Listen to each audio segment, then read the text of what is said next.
জন্য বিনীতভাবে অনুরোধ জানাচ্ছি।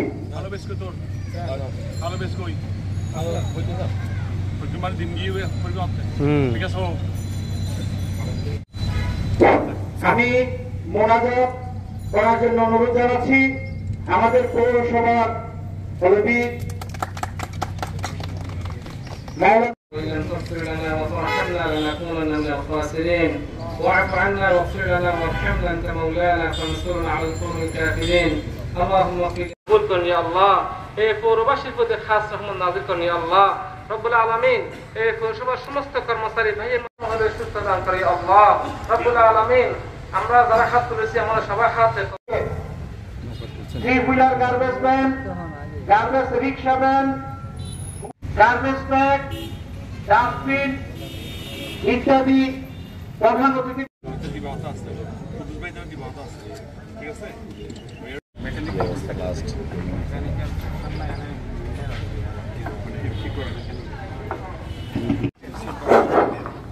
হ্যালো হ্যালো প্রধান অতিথির কাছ থেকে নিয়ে যাবেন লাঠি আপনারা সুশৃঙ্খলভাবে আসেন, আপনারা আসেন, অসুবিধা নেই।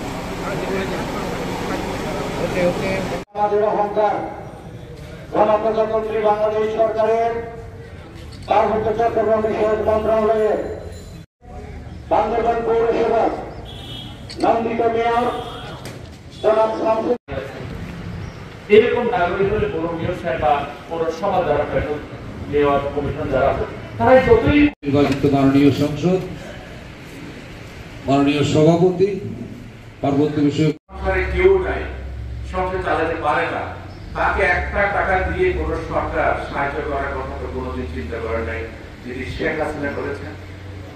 ভিজিটি ভিজিএম আমাদের ছেলে মেয়েরা লেখাপড়া করে, আমরা স্কুলে লেখাপড়া করেছি, অনেক সময় বছরের প্রথম থেকে আমরা বই পাই না, বড় ভাই থেকে বই নিয়ে বই তো পুরান ছেঁড়া অর্ধেক এগুলি কত বাইন্ডিং করে আমরা পড়তাম, বই লিস্ট পাইতাম, লাইব্রেরি গেলে বলে বাবা বই সব পাইতে হইতে 2-3 বার সময় লাগে, এখন পাবে না।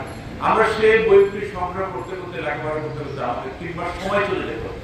আজকে মাননীয় প্রধানমন্ত্রী জাতির জনক বঙ্গবন্ধুর কর্মী শেখ হাসিনা আমরা যারা স্কুল ধরে যাই, আমাদের বাবা মা যারা বই কিনে দিতে পারে না, ছেলে মেয়ে স্কুল যেতে পারে না, সেই জায়গায় বিনা পয়সায় প্রত্যেকটা ছেলে মেয়েদেরকে ক্লাসে বছরের প্রথম দিন প্রথম ক্লাসে বিনা পয়সায় বই সরবরাহ করছে। সেটা যতই রিমোট এলাকায় একদম দুর্গম এলাকা বইগুলি পৌঁছে যাচ্ছে লেখাপড়া করার জন্য।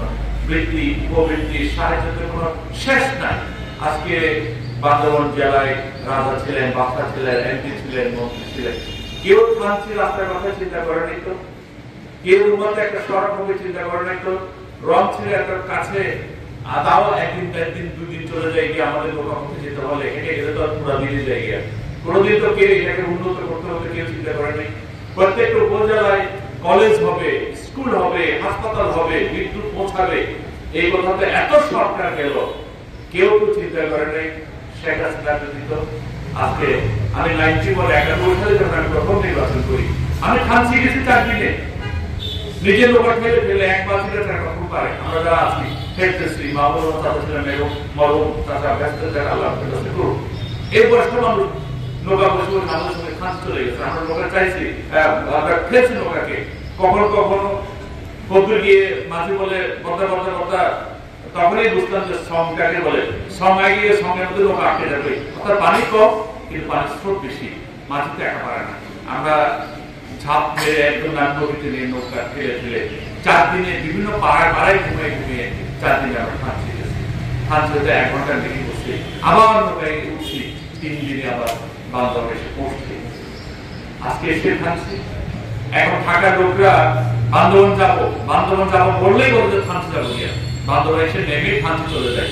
ফাঁসি নাপাকু বড় পাথর অন্য যে এলাকাগুলো আছে বাকরি তিন্দু বড় মদন সমস্ত এলাকা ঘুরে বিকেলে তারা আবার চলে আসেন বান্দরবানে, হাত হাত খেয়ে বান্দরবানে 1 রাউন্ড ঘুরে রাত্রে 11টা 11:30 নাইট বসে উঠে থাকে চলে যাচ্ছে। এগুলি প্রতিদিন চিন্তা করা গেছে আমাদের। আজকে শেখ হাসিনার কারণে প্রত্যেকটা উপজেলা আমার বান্দরবান থেকে যোগাযোগ পেয়ে গেছে, প্রত্যেকটা উপজেলা আমার বিদ্যুৎ চলে গেছে। প্রত্যেক উপজেলা আমার হাসপাতাল হয়ে গেছে, প্রত্যেক উপজেলা আমার কলেজ হয়ে গেছে, প্রত্যেক উপজেলা মেয়েদের স্কুল হয়েছে, প্রত্যেক জায়গায় বিদ্যুৎ যেখানে পৌঁছাবে সেখানে সোলার চলে গেছে গিয়া। ফায়ার ব্রিগেড স্টেশন চিন্তা করা যায় ঘন্টায় রাস্তা থাকতে হয়। এই যে সম্পদগুলো মাননীয় প্রধানমন্ত্রী যে আবেগ, যে মন দিয়ে, অন্তর দিয়ে দেশকে সাজাতে চেষ্টা করছেন, ক্ষতি করলেন কাজ। এগুলি তো আবার করতে হবে, টাকা কে দিবে? রাষ্ট্রের ক্ষতি আমরা করলাম, আমাদেরকেই আবার করতে হবে। তাহলে করতে গেলে সবাই পকেট কাটা যাবে। তাহলে আমার সম্পদ আমি নষ্ট করলাম, কি মানে হতে পারে? কতগুলি লোক মারা গেল, যে পরিবারের সন্তান হারালো, যে পরিবারে তার আমাদের হারালো, সেটা বুঝতে কষ্ট কাকে বলে, হারানো ব্যথা ব্যথা কাকে বলে। তা আমরা যদি সচেতন না হয়, আমাদের